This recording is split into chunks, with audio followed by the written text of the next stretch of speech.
I've got the AtomRC Bat Delta Wing back out this morning.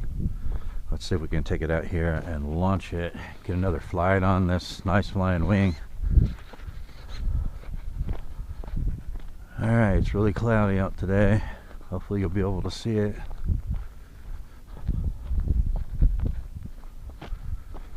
Alright, there's my wind. Alright, launching.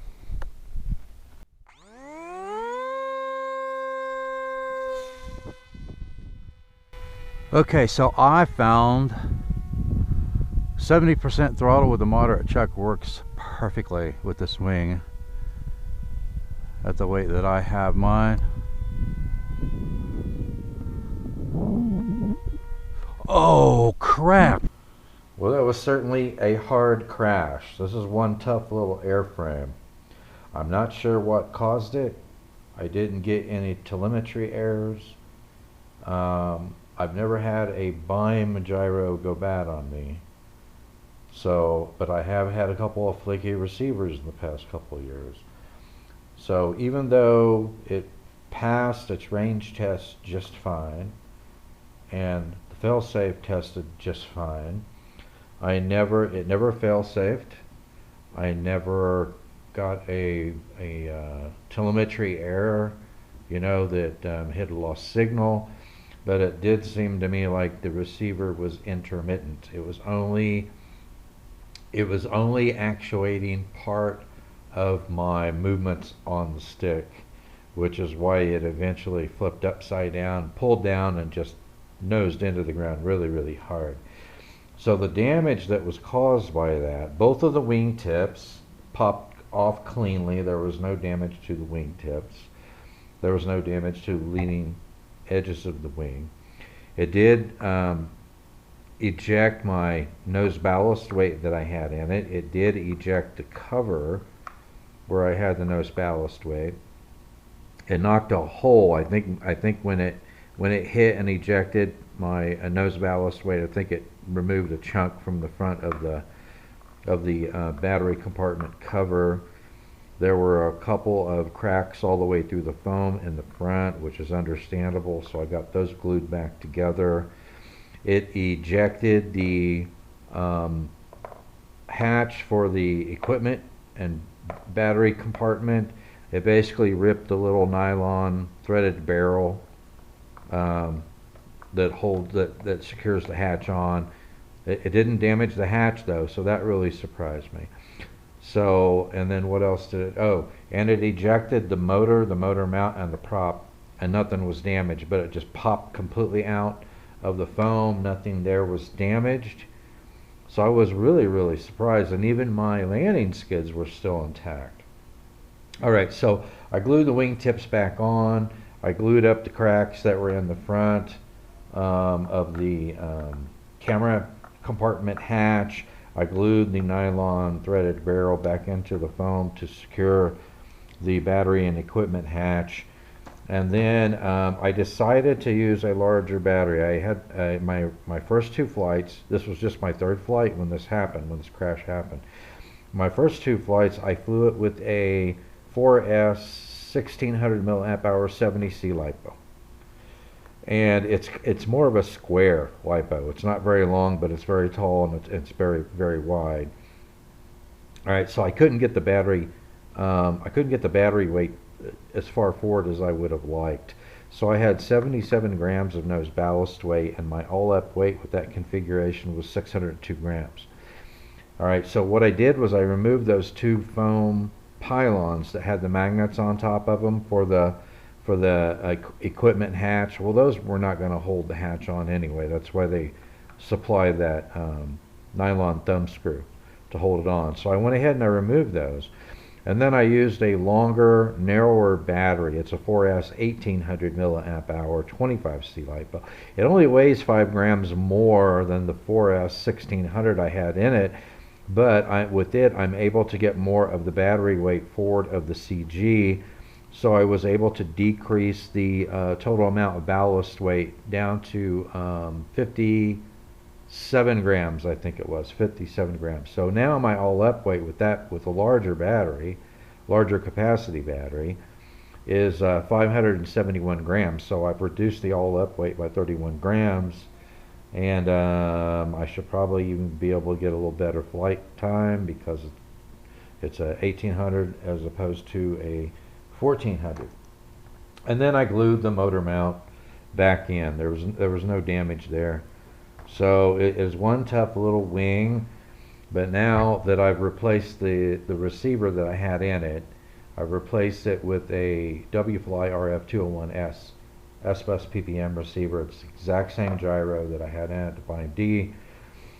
So now, let's see if that squashed the gremlins. We're going to take it out, and this is a combination of 2 test flights after getting everything put back together. And so far, post crash, I've got 3 drama-free flights on it. Prior to the crash, I only had 2 flights. That was the very beginning of my 3rd flight when that happened. So I only have a total of 5 flights on this airframe so far. But as you'll see in this composite of these 2 flights, it seems to be handling absolutely fine. It certainly looks like the problem was a flaky receiver. So hopefully it's going to be nothing but fun going forward. So anyway, here are the test flights. Launching.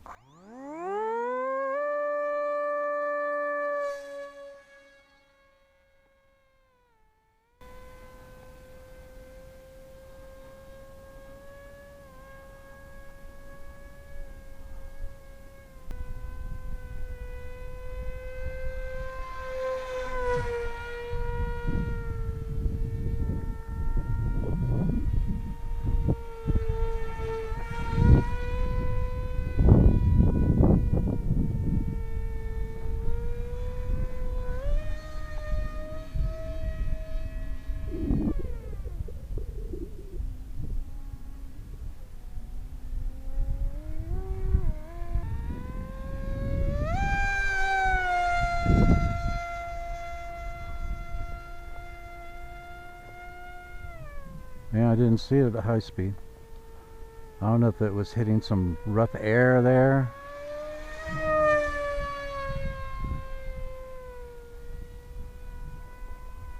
Let's slow it down again.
I like my new CG. It certainly feels stable at that CG.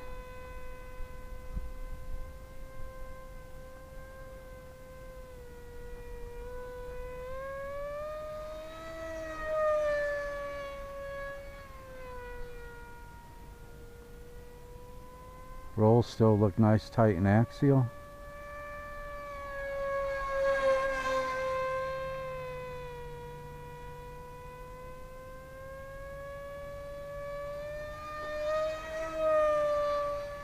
Yeah, that looks good.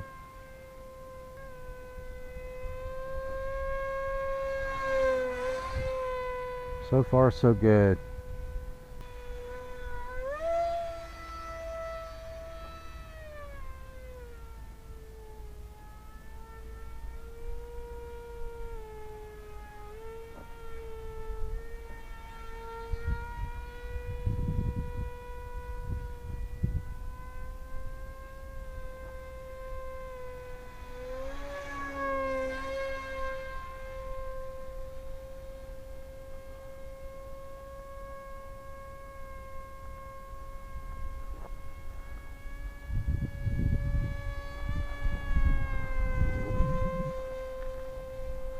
so far so good.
I don't know, maybe we got the gremlin.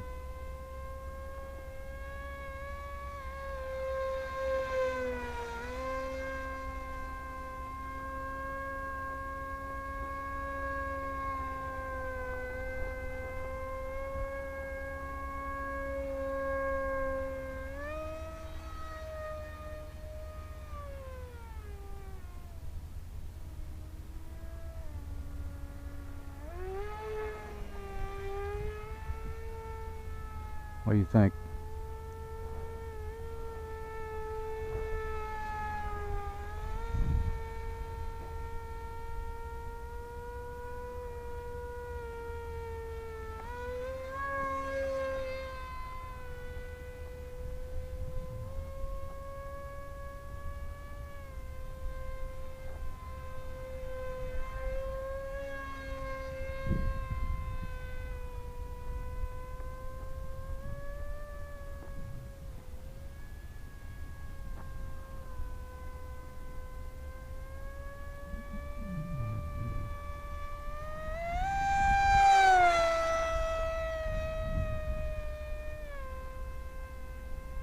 Maybe.